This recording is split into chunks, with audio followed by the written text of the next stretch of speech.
The views and opinions expressed on this program are solely those of the host and guest and do not reflect the opinions or policies of the station, its owners, or its advertisers.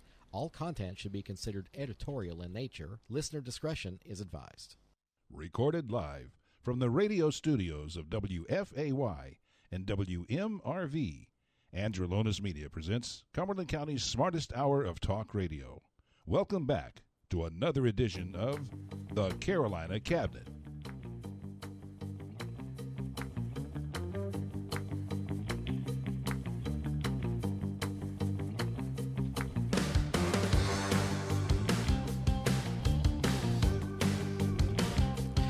Well, everyone, and good morning, and welcome to the Carolina Cabinet. I'm Peter Pappas, and I'll be your host this morning. We're proud to be the only homegrown conservative talk radio show in this region, and we know this is the smartest hour of radio. Our job is to give a voice to the conservatives of Fayetteville, Cumberland County, and beyond. If you're listening to us on WFAY 100.1 and The River, WMRV 106.5. This morning in the Cabinet, we welcome Pastor Joshua Goodman. Good morning, family. And special guest producer Jim over here off of camera. Whoop, whoop. Good morning. Good Jim. morning.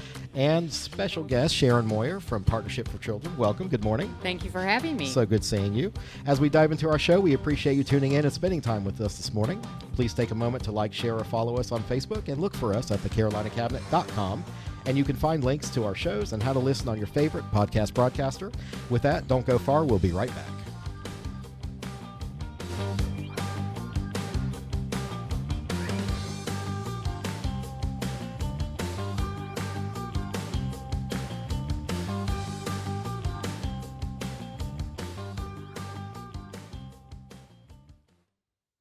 Since 2012, Joshua Goodman has been the senior pastor at the Cliffdale Christian Center, a dynamic church and ministry located in West Fayetteville. Join our friend Pastor Goodman for a podcast or a live sermon in person at 6427 Cliffdale Road. Now for today's good news. Here is Joshua Goodman. Well, good morning from the All-American City. This is Pastor Josh, and have I got some good news for you in a time when so many want to talk about, discuss all the problems, circumstances, and situations, all the negative junk. I want to bring you some good news. Friends, we are once again going back to, you guessed it, the book of Peter. The apostle writes here, but the end of all things, grab this, but the end of all things is at hand. Therefore, be serious and watchful in your prayers, and above all things have fervent love one for another. For love will cover a multitude of sins. Peter says that the end of all things is at hand. And I don't want to get into a spiritual, theological debate today, a doctrinal debate over the second coming of Christ, whether you think he's coming tomorrow or next year or a decade from now. This word is really for all of us because whether you're 9 or you're 90, life is short, and we ought to live as though the end is at hand. The Apostle James, he writes and he says this, he says, you do not know what will happen tomorrow. What is your life? You are a mist that appears for a little while and then vanishes away. Friends, life is so short. And just figure, in the expanse of time, our time here on this planet is but a flicker. Being that is the case, we ought to be individuals who are watchful and who are serious in our prayers. Seriously serious. And being serious is not my strong suit. But there are some things that require serious attention. And that brings us to the next topic that Peter begins to talk about. He says, above all. Now that is a high status.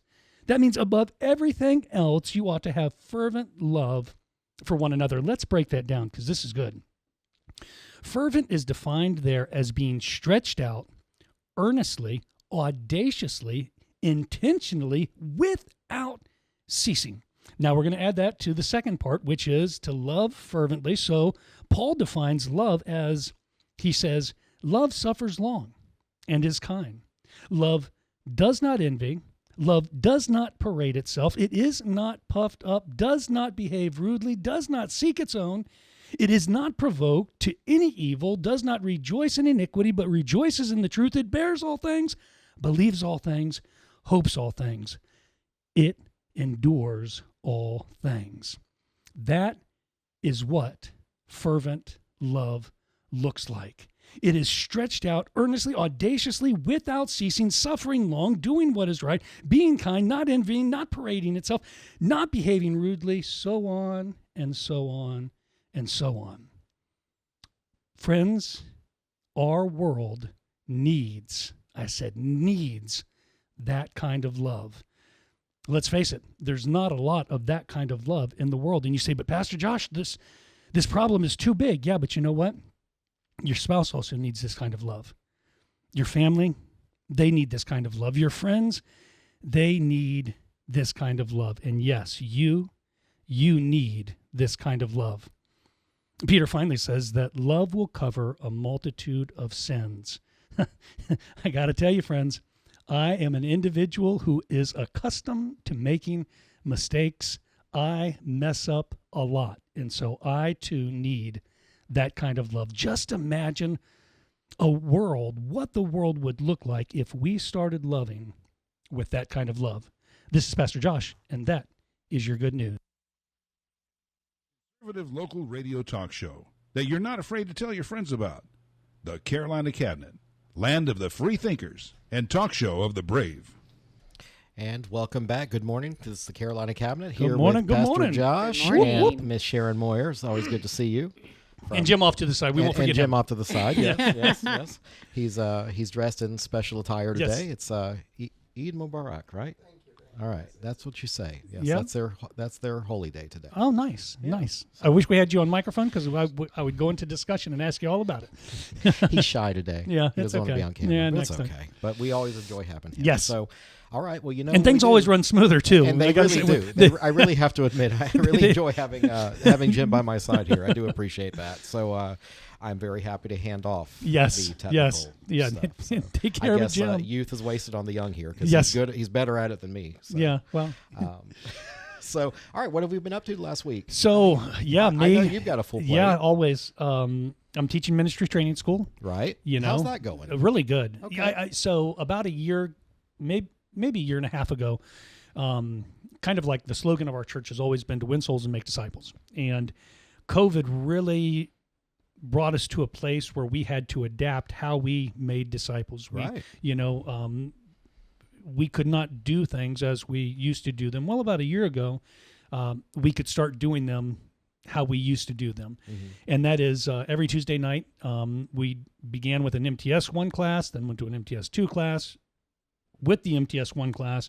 And now currently we have an MTS 1 and an MTS 3 class. And I'm in the midst of writing MTS 4. The students are wondering if I'm ever going to let them go. Because each time I'm like, I think we're going to do one more of these. I think you mentioned there was stuff that you were reading through that your dad had done. Yes. Your dad had written. And Yep. it's very clear the stuff that your father had written versus, Yes. I guess, other people had contributed. Yep. Yeah. To these courses. My dad was a really, probably one of the best disciple makers that I've ever known. But he was not just that, he was good at articulating that onto paper. And our, what we call ministry training school, 1, 2, and 3, they are some of the best discipleship material I've ever read. And it goes from an individual just coming in and accepting the Lord all the way through to things that are just so... That's what I was wondering. So what would I learn if I came to ministry and what would the prerequisite be? Like, am I just a member, a member of the church? No, it's open. It's open to everybody. Okay. It's open to everybody. And I even do what would it be? Telethon? I do Zoom. I do Zoom meetings. He's not a televangelist. No. Like I got a student. I got a student in California. Okay. And one of my students is somebody who is out of town a lot with the military, and so most of the time she joins us via Zoom. So we're able to do it, via Zoom. And so yeah, it's there. There no prerequisites. You come in. We start with your new life in Christ.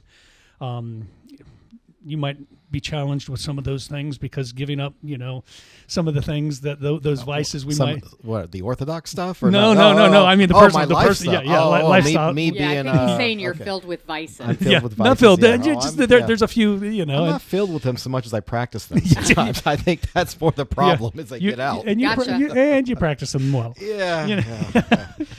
That's another show. Yeah, that's the another after thing. We show. don't get into Okay. that. So anyway, we start there. We go into what is called the elementary doctrines out of Hebrews 12:1 and 2, and do a long dissertation on that. We go into some, end times prophetic stuff. We go into, just... so this is not your mama's Bible study. Oh, This is teaching you to be a member of the church, in the church. So the cool part about that too, Peter, is that I had stopped teaching the class and given it to one of my other leaders to teach. And one of my mentors said to me, hey, you really want to consider taking that class back on, because these individuals who are just coming in, especially these individuals, because these are all post-COVID people, they need to, number one, get this teaching, and they need to, number two, get it from your voice. Right. And I can say half of what I am giving on a Tuesday is about the material, but the other half is about me pouring into their lives and investing in the conversations. It's almost a reset you need. It is. We were told to be not human and not associate during COVID, and we have to relearn those skills. And I shared... We weren't that great anyway to begin with going into it. Speak for yourself. Yeah. Okay, well, and I wasn't, but I'm... One of the things I was sharing with one of the students, one of the reasons I'm doing this is because when the racial injustice, riots, all that stuff took place, the vast majority of my church is African American, and I'm white, and I lost a lot of people that I truly loved during that time, and I made a commitment then that I was going to invest so much in our relationship that they would not be able to break the bonds of that friendship because of what was happening, whether in politics, in the world, those things, politics, world problems, those things are always going to happen. But I was going to invest to a level that even when those things did happen, the relationship would be able to maintain.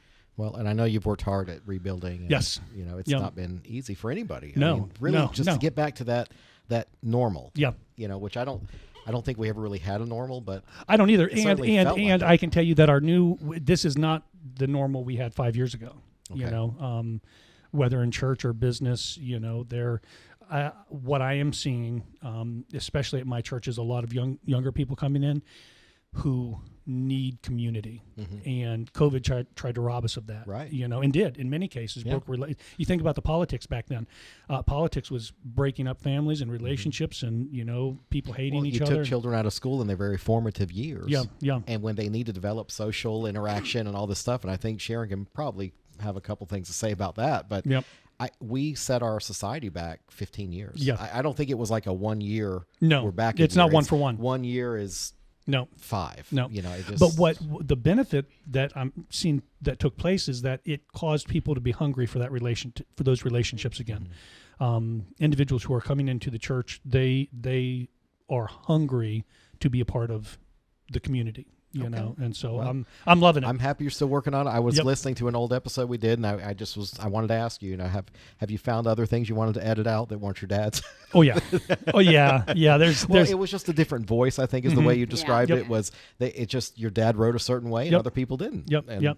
Nothing wrong with some home cooking. And some stuff I did throw the baby out with the bathwater. I'm like, we're gonna scrap all that and redo. That's complete redo. Okay. All right. And so I'm in the midst of doing that and writing for number 4, and I'm excited about number 4 because there's a lot of leadership development that goes on, how to communicate with people, taking responsibility not just for what you say but for what they hear. Right. Things like in leadership, never letting them see you sweat. You never have the right to lose. You can't lose your cool. You can't lose your cool. You can't. Because your panic is infectious. But so is your courage, and so we get into all that in the next one in level 4. So it's going to be good. Maybe we'll get you into the chambers when we do the candidate. What is it? The leadership candidate academy. We try to teach these guys how to be politics. They need a little bit of that leadership. Well, and it's surprising to me how many don't know how to speak to people one-on-one or in front of a crowd. Yeah, I'm like. Yeah, just go study. Well, you just look at people like, who ties your shoes, man? Yeah, the funny thing is I think I'm a fairly decent communicator now, but if you go back and you look at my stuff from 10 years ago, 15 years ago, I'm like, but that shows growth. It does, right? But the growth is intentional. Mm-hmm. You don't just Right. like grow on accident. Especially No. you gotta eat the right things. It's like the a right- plant yeah. or a tree. Yeah. Yep. You know? It's You gotta have be to. nurtured and Yep. watered. Yep. And so Well, I mean, you've known me a long time. I've changed a little bit. I'm looking at Sharon right now because she has known me for a very long time. But, I mentioned to you, Pastor Josh, listening to old cabinet shows. Yes. How you've evolved your message and Yep. everything else. And it's just, it reminds me of a friend that I said I wanted to go to law school. And they're Yeah. like, look, Pete, it's a practice. yes. You got to stretch that muscle. And that's just for communicating. That's for showing leadership. It's something that needs to be practiced. And you have to be a big enough person to say, I don't have it all. No, exactly. I have room to grow with it. Yep. Or you'll never grow. Or you never will. You'll never grow. I'm okay with saying I don't need to be the smartest one at the table. Yeah. What did I say for Jim? I like having him here. Let him do Yes. the tech stuff. Yep. Because he's Yeah. better at it. Yeah, and he doesn't want to get on the mic. No, he doesn't. My favorite interview question when we interview potential candidates for jobs is, tell me about someone who is better than you in an area that means something to you. Okay. I'll give you my list right now. Right? You know, Right? yeah, I yeah. I did interview a young person who said, no one. Yeah. Yeah. They're a legend in their own head. Yes. Yeah. Yep. That's a problem. There's a lot less humility. Yeah. I think Yeah. with these guys. And that's Of- what that is to assess, is it's humility. just you can fall down, you can get back up. It's okay. Yeah. We'll Yeah. make fun of you. We'll make sure you're okay first. Yes. Then we're gonna laugh. Then we'll help you. Yeah. Well, that's what my friends will do anyway. So one of the things that I love to cook, right? And so I don't just watch, right. but I You're a study. doer. I Yes. study these guys and take what I can learn from them. And about 6-8 months ago, I was going through this phase where I was curing my own meat. I was making my own corned beef. Well, when you get past 45, it's either curing meat or I smoke it World too. War II documentaries. Yes. Oh, It's an oh, option. it's one, yeah, That's it. whichever one. I don't And- do either You of don't No, those. do well. no. It's a guy thing. Oh, okay. Women dress eclectically. I There you think go. we They were discussed that first. before the show. We'll let Sharon describe that one. And I do want you to Yes. talk about I that. will That be was happy funny. to say that. Okay, so And I failed. yeah, You know, I literally I cured it, I cooked it, I served it, and my family all just looked at me like, no.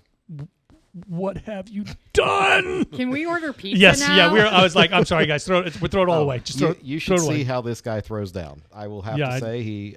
So when is that dinner for the Cliffdale Church? So on Wednesday nights, 6:30. No, no, Oh, you're no. talking about when The is that? banquet you're gonna Spring have. banquet is. Oh my goodness, It's like it's like upon a us. week or two away on Yeah. a Thursday. Okay. Like April's I- 10th. I will look it up.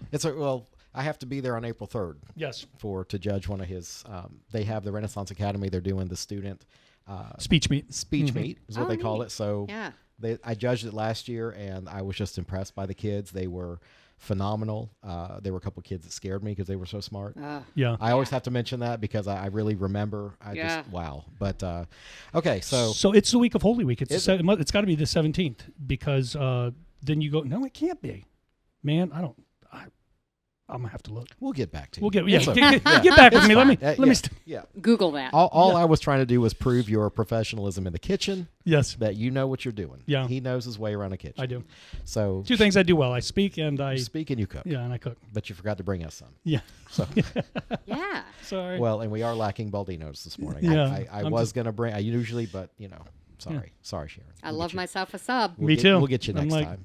Some fried ravioli. The old zesty, is that the one you still get? Yes. The old zesty. The old number yes, 8. Yes. She Not ne- the new number 8. P.S. It's been the new number 8 now for like 15 years. It has, but she still wants the old number 8. I want the old number 8, not the new number 8. So you've had a lot going on, Sharon. You've got Yeah. a daughter. that Yeah, got my married? daughter got married. Congratulations. Thank you. We Peter had asked me how was it, and I said it was very much my daughter. It was everything she wanted, and she got married on about a 500-acre nature preserve. nice. Yeah, it was beautiful in Virginia, about 30 minutes north of Roanoke, in a small town called Fincastle.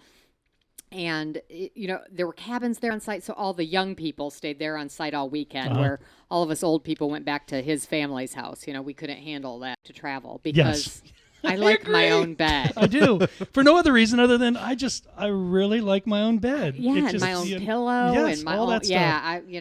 yeah. Creature But comforts. It's right, okay. Yeah, right. it's fair. So yeah, my daughter got married, so that was pretty exciting, and we traveled up to Fincastle, and I made like 8,000 Italian wedding cookies because that's what we nice. do. That's what you and, do. And there were only 45 people at the wedding, but for some reason I just couldn't stop making them. So well, a lot of people don't get that you're Italian heritage. yes, because of your last name, Moyer. Nobody's Moyer. like, well, it was actually Muya. So Muya, Muia. Isn't that a yogurt? Yeah, no. No, but no. not everything is Greek, Peter. No, it's Greek. Booyah. Yeah. But I bet you the root of that word.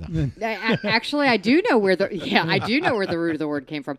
So, no, my grandparents came to this country from Regio de the tip of the boot, Calabria. Okay. And they had traced it back to Spain, actually. It was De Muja with a J in it. Oh, wow. And the guy was evidently a ne'er-do-well. And so he moved and went to northern Italy and dropped the De and then was just Muja and got in some trouble up there and then went to southern Italy and then was Muya. But it was changed to Ellis Island. Okay. So, but the interesting thing is my grandfather, there were 3 brothers. 2 of them came over at one time and they were Moyer. It was changed to Moyer. Yeah. The other brother was Muya. Okay. Yeah, and so they didn't change them all consistently. They depending on who was on duty, but right. But yeah, so and my grandmother was Futia, Futia, which was Americanized to Foot, which is very German. Yeah. For Italians, but and so is Moyer. That's a very German name for Italians. But yes, eventually one kind of people. Right, right. But yeah, my daughter got married, so we were busy with a lot of that. And you know me, I stay busy anyway. And so on Saturday night, I slept for 13 hours. Whew. Wow, I bet that's good for in you. your bed? In my bed, yes. I know it. In my bed. I said, I'm just going to go lay down for a little bit. And the next thing I knew, it was 13 hours later. Wow. So that was some good sleep. Good sleep. You. Yeah, I needed that's that. what My I'm saying. body needed that. But yeah, no, as we were talking earlier, though, I'm 57. I'll be 58 this year. And I've decided later is now. Yes. And so I'm not going to save the china or save the good silver or save the mink coat. I have a vintage mink coat, and I decided to wear it a few weeks ago when it was chilly. I wore it with my jeans to a meeting, and I'm like, hey, I got a mink coat on because it's later. I'm not going to wait for it. Not going to wait. No. Nope. Just do the things now, and that goes right along with what you were saying is, you know, our time here is just a flicker. A flicker, that's all. So do the things, see the things. I'm going to London in May with my daughter. She works for an international nonprofit, so I'm going over there, and I've never been, so I'm going to see all the things. Excellent. Big Ben. Yeah, I'm going to see all the things. Yeah, all the stuff. All the things. So me and my wife, we were scheduled for our 25th wedding anniversary to go to England, and then I think we were going to do a cruise up around the Isles, the British Isles and everything. Then COVID hit. Yeah. Yeah. So we went to Italy instead the next year, and Rome was amazing. See, and that's where I really want to go is Italy. And I mean, I still have relatives there. Yeah. Wait a minute. Did I hear that Italy was your backup trip? Yeah. How did that work? Because they canceled because of COVID. I mean, it hit. Right. So COVID Normally hit in March. People don't say, my backup is Italy. No, I know. So, it's like the Bronx. We had. I went to New Jersey. I had purchased tickets south of the border to do to do the British Isles, and my anniversary is on March 25th. Okay. Oh. So there you go. I mean, that was middle. When it went boom when it hit, and so the next year we were like, well, let's go to Rome. We got this nice little condo, like a block from the Colosseum. It was amazing so I don't have blood roots in Italy. I've got adopted roots. My grandma was at the tip of the boot. Yeah. My Reggio Calabria. Yes, Reggio Calabria. There it is. It kicked in. It fired. Yeah. Yes. They came over through Ellis Island also, and lived in like upstate New York, and then they adopted my grandma and moved down to Florida. There and you go. Well, so. because that's what Northerners do. Yeah, well, it is. My grandparents settled in Pennsylvania at the coal mines, and then when that started drying up, they moved to Muskegon, Michigan, which is where I'm from, because there was a lot of industry back then, especially lumber industry. Mm-hmm. And then they moved to Florida because that's what Northerners do. Nobody retires up north. It's cold up there. We must be there. Yeah. Right? Yeah. And you'd be proud because like every Sunday we do pasta and sauce. There you go. It's what it is. You go. It's my go-to thing when somebody's sick is a lasagna. Yeah, there you go. It's not chicken soup. Who needs chicken soup? You need Greek's a lasagna. got the chicken soup. You bring the lasagna. Yeah. The red lead. Yeah, there you go. So, all right. So, daughter got married. You've been busy. I'm just always busy. I you're like the to stay eclectic busy. lady now with the name. I love that. I started knitting during the pandemic. Nice. Okay. But I just knit rows because I don't want to have to count. So I'm a lazy knitter. So I just go back and forth. So I made like 1 million scarves during, and that's what I would do to keep my focus during Zoom meetings. Yeah. Is I would be knitting below the screen. Nobody knew that. And so Now they do, though. Yeah. Well, there your again, secret's out. I just knit back and forth, but so I can make a blanket and I can make scarves. Okay. So Nice. yeah. Now you I just need can't some knit. grandkids to finish that whole thing. That ain't gonna happen. I just got Oh. grand dogs. It's okay. Well, that's fine because They're I young. love dogs. They're young. Yeah. What kind? How many? I have 3 dogs. One is a chug. She's a a chug. Chihuahua pug mix. Oh. Nice. Yeah, and then I have an Italian Greyhound mix, and then my most recent one, she's a long-haired Chihuahua Dachshund mix. Nice. Okay. But they're all like that buff color. Yeah. That was not on purpose. That Yeah. just happened. So Yeah, we've got Shih Tzus. We love them. Yeah. We got kids. We got 6 kids, but it's the quite, dogs don't argue back. No, That's they don't. right, they don't talk They don't. back, You tell them to come in, go. Yeah, they go in. You tell them do. to go outside. They go Yeah. outside. Yeah. Play fetch with them. I have a cat that adopted me. That's it. And you know what? You can leave your dog at home alone. Yes. Yes. And you talk about being that. So we are urban farmers, right? And we've got 9 chickens, Oh wow. 2 cats, 4 dogs, 3 rabbits. Boom. Mm-hmm. How many chickens? 9. 9. Yep. How many That's- eggs a day? 9. They produce 9 a They day? produce Really? 9 a day. Wow. Okay. Yep. That's a lot of eggs. It is a lot of eggs. I got to give them away. I give away like 2 dozen Hey, tonight. I'll give you my number. Yeah. Yeah, right? I Yeah. eat a lot of eggs. Yeah. I love eggs. I think they were $6 a dozen over Yep. at Aldi. Yeah. I last have no week. idea. Yeah. I just buy them. Yeah. I mean, what are you going to do? Yep. It's like Even putting gas so, in the I'm gonna car. go. I'm gonna go out to the coop and get them. Yeah. Yeah, What's I'm- it? It's still a cheap breakfast, It is. though. Absolutely. So when we come back, Sharon, we're going to talk about Partnership for Children Yeah. and all the good things that you all do Yes, over yes. there. So we've got a full half of the show remaining. So Stay tuned. right when we get back. Have another cup of coffee and get fired up with the Carolina Cabinet, Eastern North Carolina's smartest conservative morning talk show.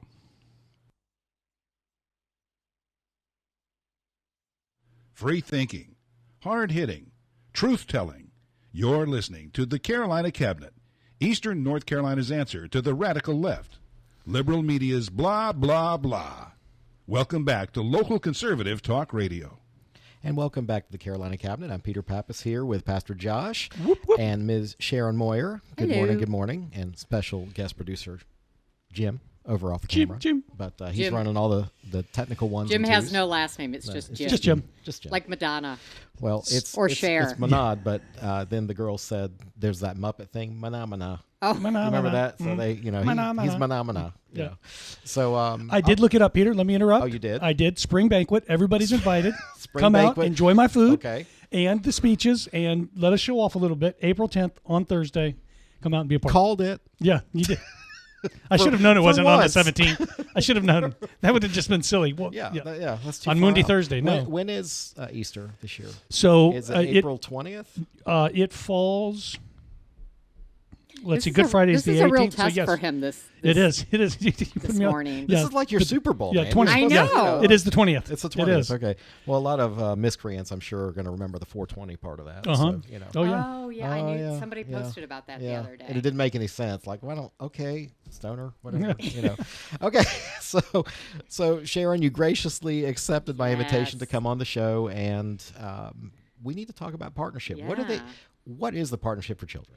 So the Partnership for Children was born out of an initiative from former Governor Jim Hunt. When he was in office, he had this vision that he was going to create an initiative that every child have the opportunity to start kindergarten ready and prepared to learn. Okay. We all know how important that is, right? So at the same time, I'm going to just share a little of my history because I got the mic.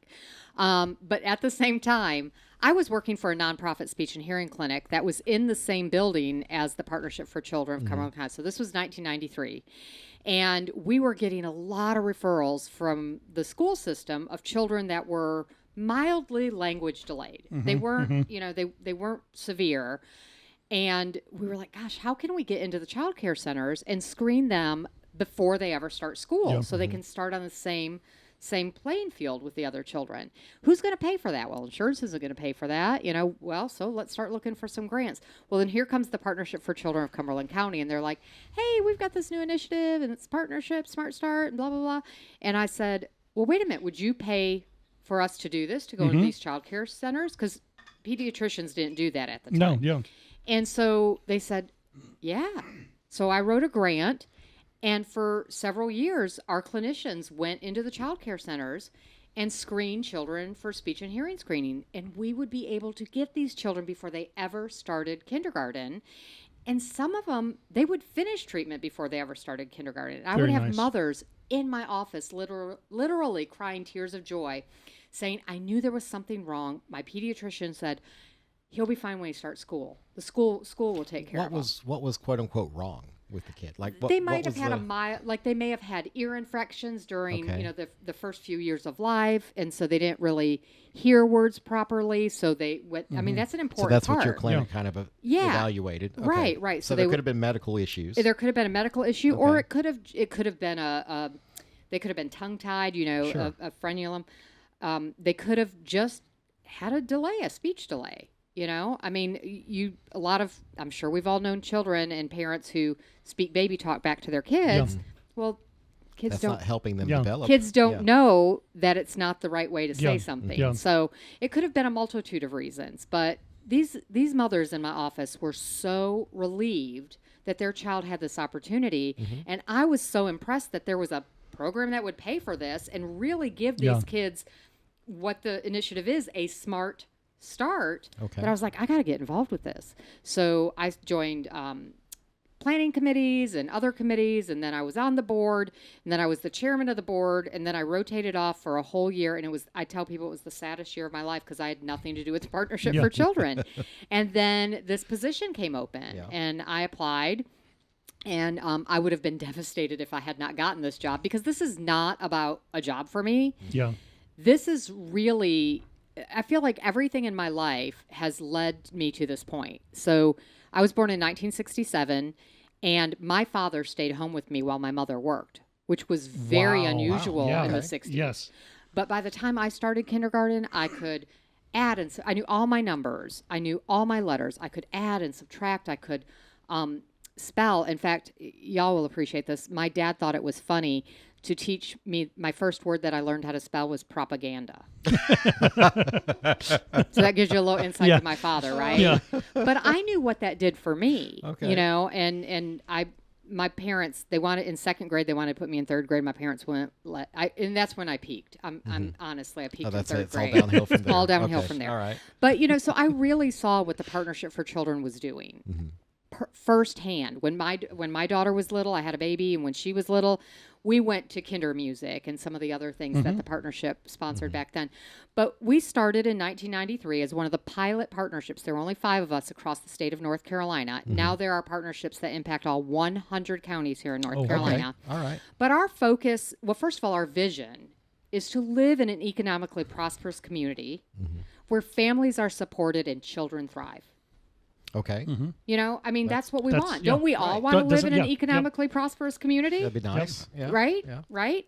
And so with that vision, we provide programs and supports that advance children's well-being, support the early care and education system here in our community, and empower families. Okay. So, we could talk about brain science all day long, right? And, I'm sure we've all seen some of those images of a MRI from a child in America and an MRI from an orphan in, wherever that has laid in a crib all day. We all know that birth to 5 time we learn so much during that. Yes. Yeah. Well, you think about it. We go from, not being able to care for ourselves to talking, walking, eating, running, all in those first 5 years. Right. In a very short amount of time. Right.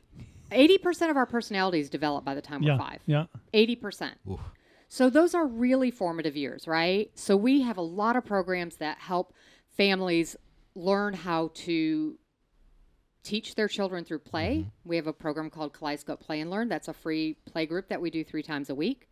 We also have a learning library that, thank goodness, we were just able to reopen. It was closed from COVID, then mold, then someone hit our building with their car, and it was a lot. So, but we have thousands and thousands of materials there for parents, grandparents. In fact, I've spoken to grandparents who, their children might not live here. And when their children come to visit with the grandchildren, they come and check things out, developmentally appropriate toys, because they don't want to go to Walmart and buy them. Because the next time the kids come, they'll have outgrown them. So they come, and they're themed. We have these wonderful literacy bags that have like puppets and all sorts of activities in it. And we're getting ready to start interactive story time as well, too. So the first one will be on Friday, April 4th, and we'll do that the first Friday of every month.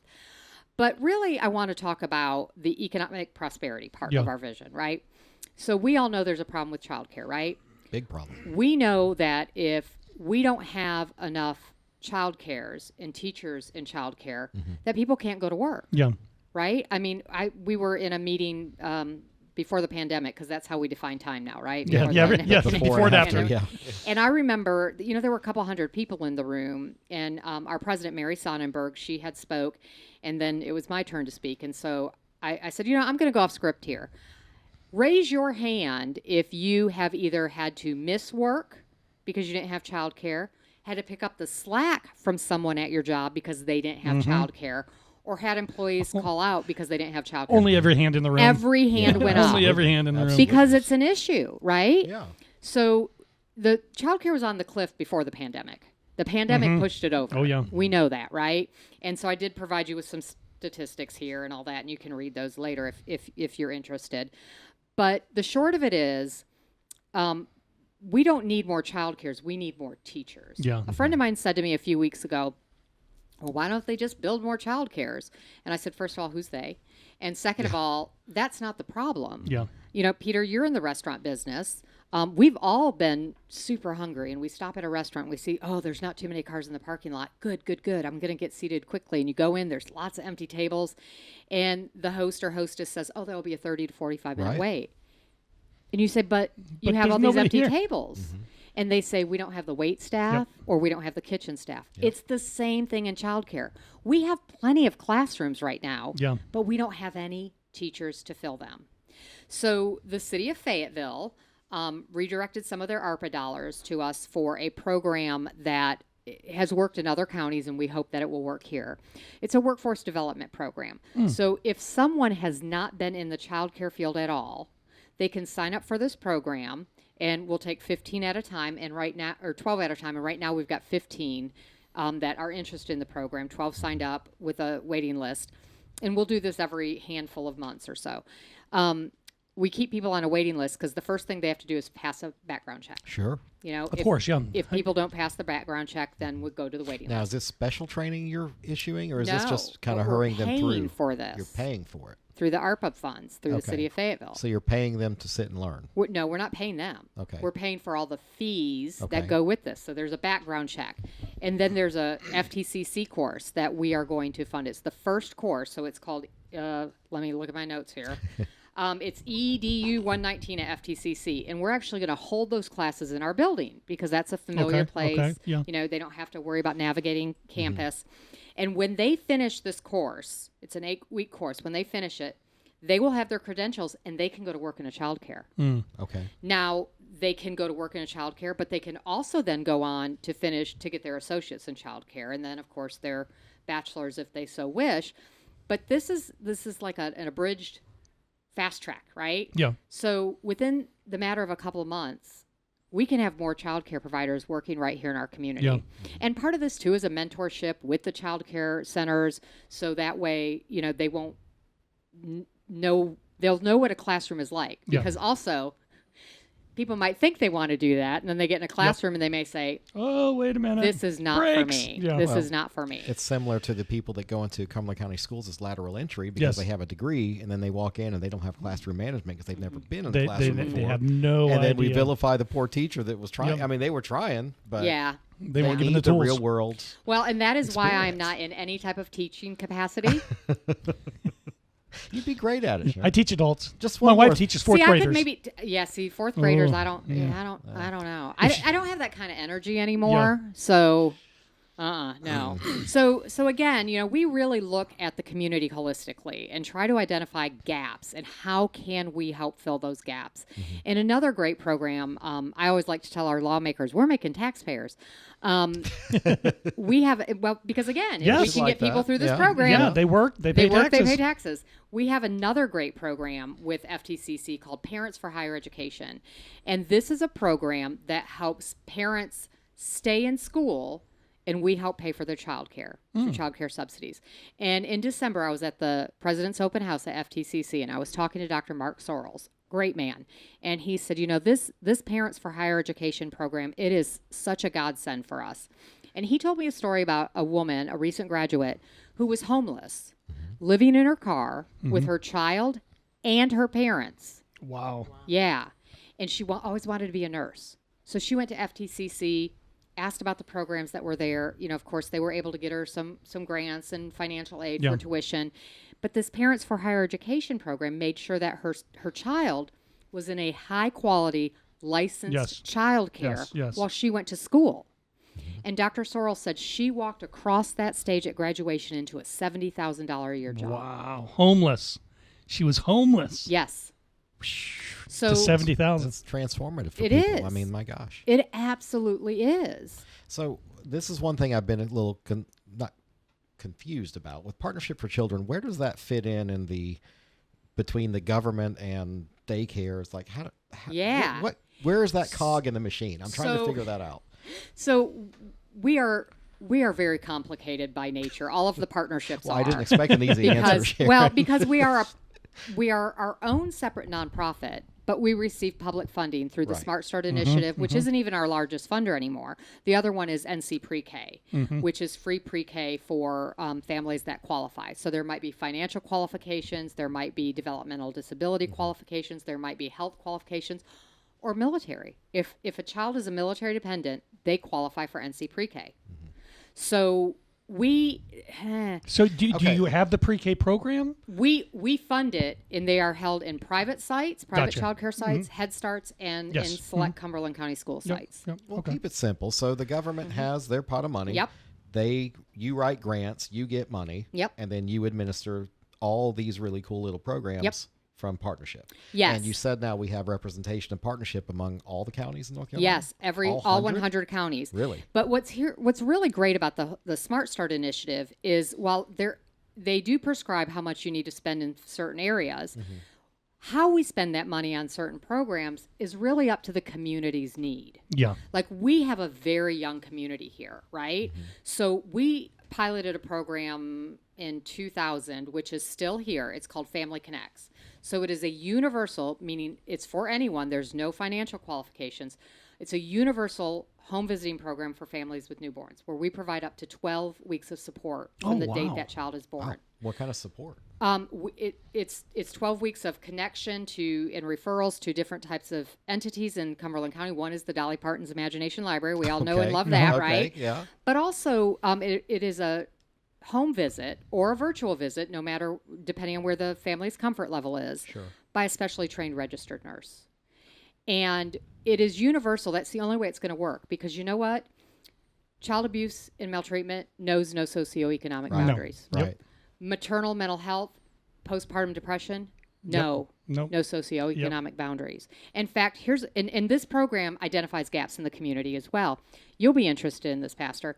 So I was shocked when my staff member that leads this program came to me and said, do you know that families whose babies don't survive birth will often leave the infant's body at the hospital? Because they don't have the means. And I was like, well, that's not going to work. So I immediately called some friends of mine, some folks that I know in the funeral industry, and we started gathering some folks from the faith community, some mental health professionals and families that had been through this trauma, and formed an ad hoc committee, a bereavement committee. Yeah. And now, today, I'm proud to say, we didn't create any new systems. All these systems were here. We just bundled them together. Sure. I'm proud to say, if a family suffers that loss, that there is now a network that we can refer them to. Yeah. We have We have churches in the faith-based community, and we can talk about this later off mic. Hey, that will provide funeral This is services. right up my alley. Yes. That will provide funeral services at no cost. We have funeral homes that will provide cremation. I'll tell you on air. cost. I'm already in. All right. My facility free. My service. That's all of it. awesome. And we have mental health professionals that will provide some counseling at no cost. So too. those home visits with the RN, they would maybe notice the postpartum and some Yeah, depression. there's a screening. and It's about a this. 90-minute, 60 to 90-minute visit Oh, where okay. they weigh the baby, measure the baby. They take the mother's blood pressure. We are finding a lot, and this is on the rise all throughout the country, of postpartum preeclampsia. The preeclampsia doesn't necessarily go away when the baby's born. And so our nurses are sometimes catching mothers' blood pressures that are so high that they say, we're done here, we're calling 911. Right. You know, you need to be assessed right away by a paramedic. But yeah, there's all sorts of different screenings that happen. One is a mental health screening for the mother as well, too, to assess postpartum depression. But also then connecting the families to community resources. You know, you don't know what you don't know until you need to know it, right? And I say that all the time. People will say, well, nobody knows what the Partnership for Children is. People that need it know what it is. Because, again, you don't know what you don't know until you need to know it. And then you start looking things up, right? If I were going to build a dining room table, I would start researching plans. I don't know how to do that now, but if I wanted to do that, I would start researching plans and what type of wood. You're a better and all woman that. than me. I just started building it, and it ended up the way it ended up. So these programs that you have, so among all the state, how similar are the other partnerships versus, because you said we have a younger community here, so we have some more unique things that the community needs. Is there anything that's consistent among all of them? Or, Absolutely. I mean, like how tailored is it to the community? Very. Okay. Very. So again, like we have to spend a certain amount of money on childcare subsidies. We have to spend a certain amount of money on early care and education professionals. So that is prescriptive. There's a percentage of what we have to spend on all these things. But within that, and that's the same across the board. Okay. But how we spend that money, as long as it's an evidence-based, evidence-informed program, then we have that latitude. Okay. Okay. And that's where you meet the community where they're at. Right. The evidence-based, evidence-informed, there's a catalog of programs that are evidence-based, evidence-informed, and fundable through Smart Start funds.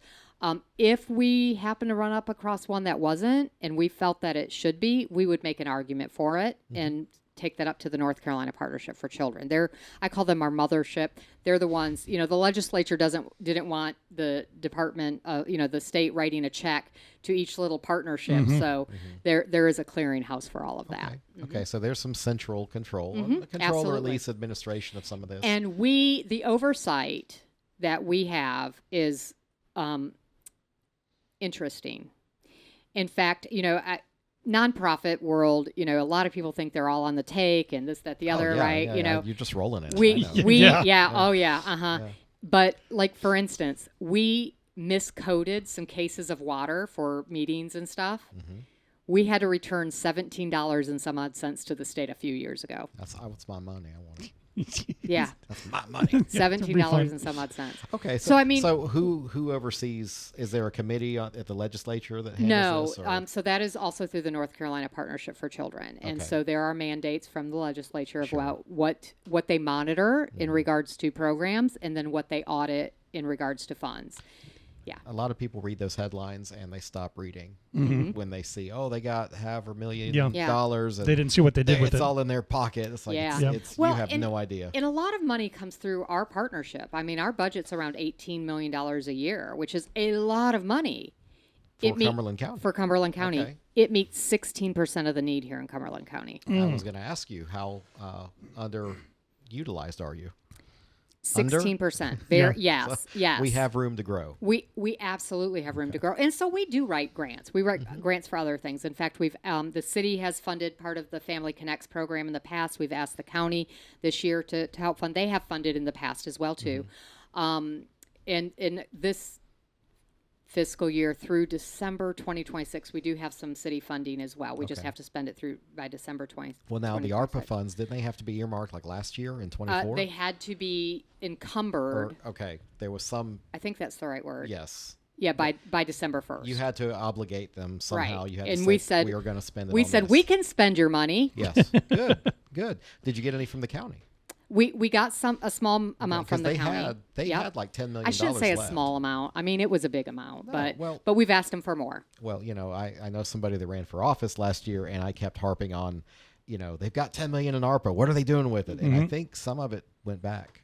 Really? Yeah, I don't think they were able to spend it all, which is amazing. The government didn't spend all your money. But there was some left on the table, and it just was ridiculous because there's programs like this. Yes, there's programs that are in such need. I would consider Partnership for Children the Major League Baseball of the nonprofit.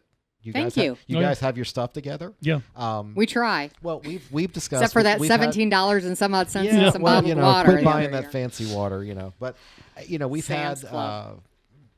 Oh my God, United Way Yeah. was on earlier this year or last year, and we talked about all the multitude of nonprofits we have in Cumberland County, people with great hearts and good intentions, but they're playing JV ball. Yes. They're not organized financially. Their boards don't meet. They don't have a consistent message or fundraising machine, so they kind of it's interesting that you say that. We have a mandated board structure. Right. So our board needs to look like our community and the community we serve. And I think that is one of the again, as I went back and told you why I saw the emotional side and the real side of why this organization does so much wonderful things. But then from the business standpoint, knowing that we hold ourselves to a very high, yes, knowing that the state holds us to that high bar, but then also just looking at even our board structure and know that we have in our bylaws, we have a mandated board structure that we need to have people from different parts of the community. So we don't recruit board members by saying, hey, why don't you join our board? It's just once a month and you get a free lunch. Right. We say, hey, we don't spend Smart Start money on lunch, so can you sign up to bring a lunch? Well, Yeah. I'm going to contrast that with I am on 2 city boards and commissions. I'm on one. Which one are you on? I am on the transportation one because we all know I love the bus service. Yes, you do. Yes, you do. So I do. Yeah. How was your experience? Because I remember when you first you had some damaged eyesight. Yeah. I'm happy to tell you You were that. commenting on Facebook about it. I thought it was pretty intriguing. So I'm happy to tell you that. So I'm going to take off my professional hat now, my Partnership for Children hat, and put on my personal Sharon Moyer hat. So long story short, went to my annual eye exam. I had a tumor in my eye. I have a very rare cancer, incurable cancer called ocular melanoma. Such a lucky girl. 5 out of a million? 5 out of a million. Yeah. I know. So she needs to buy a lotto ticket. But you know what? People told me that, and I bought some, and I lost. And I'm like, you people owe me $8. And somebody actually Venmo'd me $8. So I was like, I'll take it and spend it. But so everybody get your annual eye exams, get the retinal imaging. That sometimes your insurance doesn't cover, and it might be an extra $30 to $40, but it's worth it.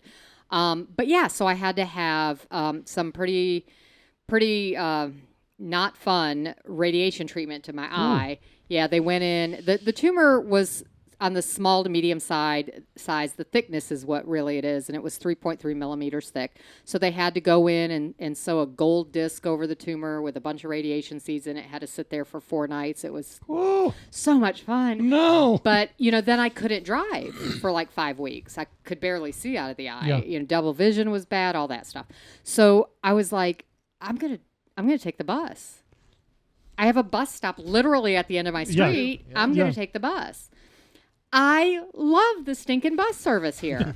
It is, first of all, there's an app where you can see where your bus is in real time. Okay, it works now? It works great. Good. I ran city council back then, and I was like, this app doesn't work. But I'm glad it works great. Good. And I mean, I just loved riding the bus. What I didn't love was the fact that there are no crosswalks in this town. And that's what I would go in front of city council and talk about. So on every Monday morning, I would get on the bus. And by the way, my friends were like, why are you riding the bus? I'm like, because I'm exercising my independence there, right? I didn't want people driving me everywhere. But in a bus pass, unlimited bus pass, $40 a month. Yeah. That's way cheaper than gas, know. Oh, yeah, for sure. So every Monday I would get on the bus 14, and in Haymont, and I would ride it to the transfer station at the mall. And then I would have to walk across the street over by Kickback Jack's because I would get an allergy shot every Monday morning. there are no crosswalks between the mall across Skybo or Morganton. Wow. Well, Yeah, thank and- you, NCDOT. And then, right? I'm like, I don't care who owns the roads. Give me some paint. I'll go paint it Yeah, myself. for real. Yeah. You know, and then on Sundays, I would go to yoga class. And so I would get off there in front of the coffee scene. And the yoga studio I like to go to on Sunday mornings is where Morgan's Chop House used to be. There's no crosswalks across. No, yeah. There are no crosswalks to go from the coffee scene side of Westwood to Westwood. And so riding the bus, I would see families with their kids Running across the street to do their grocery shopping. Yeah, and I'm like, and then running back. Yeah, And, you know, I saw that tonight driving here. A family of like 6 running across Rayford Road. It's scary. Yeah. So that's my personal hat. So yes, I love the bus system. But I was on the redevelopment commission for a while too. Okay. Well, what I wanted to mention was the contrast of you have a professional board structure at Partnership for Children, Yes. and it's not just for your resume. It's not just for the free meal. It's you're there to be well-intentioned member of the community to bring what you know and push your organization further. Yep. As a contrast to the boards I'm on, it's a lot of resume building. Yeah. And one of them, Civic Center Commission, we've got this event center downtown at $145 million that's been paused right now. And we'll see by the time this airs, there's going to be a report out if they're going to resume it. But, you know, what's that? I think they are. In the last meeting that I was in, they were actually telling that they're going to resume. Well, we're getting instruction from Jim, we're just getting- in case you're yes, wondering yes, why we're there's getting- radio yeah, silence. See, we sent Jim into the chamber meetings. You know, he's you know, you know At the 7:30 in the morning ones. Yeah, yeah. I'll be there tomorrow morning. Actually, yeah. You're going, yeah. Anyway, he doesn't know it yet, but he's going. So, but you know, you've got $145 million flowing through this event center, and you got people that are asking, why do we give the operating people a bonus? And I'm like, oh, geez. So, God bless them, but you know they're good community members, but they're not fiscal type people. And you know, it's funny when our chairwoman Jamie, we get to the budget part, they state the budget, and she looks right at me. She's just, what questions? I'm like, all right, I got 5. I'll go easy on you all tonight. So, but that's needed. but that is needed. That's such a necessary thing. Question. Yeah. And there's nothing worse than sitting in a meeting and no one has questions. Yes, because they're not invested. Or they're not paying attention or Yeah. something. Yeah, no, Yeah. I'm always They the don't person care. asking the questions. Too. Oh yeah. Well, our 60 minutes is up, y'all. Oh. ccpfc.org/donate. Absolutely. We're going to put links on our Facebook as well, so please check us out. I want to say a thank you to our on-air cabinet member, Pastor Joshua Goodman. All right. Ms. Sharon Moyer. Thank you for you. being here this morning. Thank and you. to our special producer, Jim, over here off camera. You can wave. Jim. So to our audience, I hope you'll do us a favor and take time this week to visit one of our commercial sponsors and let them know you heard their message right here on the Carolina Cabinet. If you do somehow miss an episode of our top-rated show, you can find us on your favorite podcast broadcaster, Apple, Spotify, We're Google, Audible. everywhere. We're everywhere. Thank you, Josh. My goodness. Look for us online at thecarolinacabinet.com. You can find all our videos and links. Thanks again for tuning in this morning. Until next time, we are The Carolina Cabinet.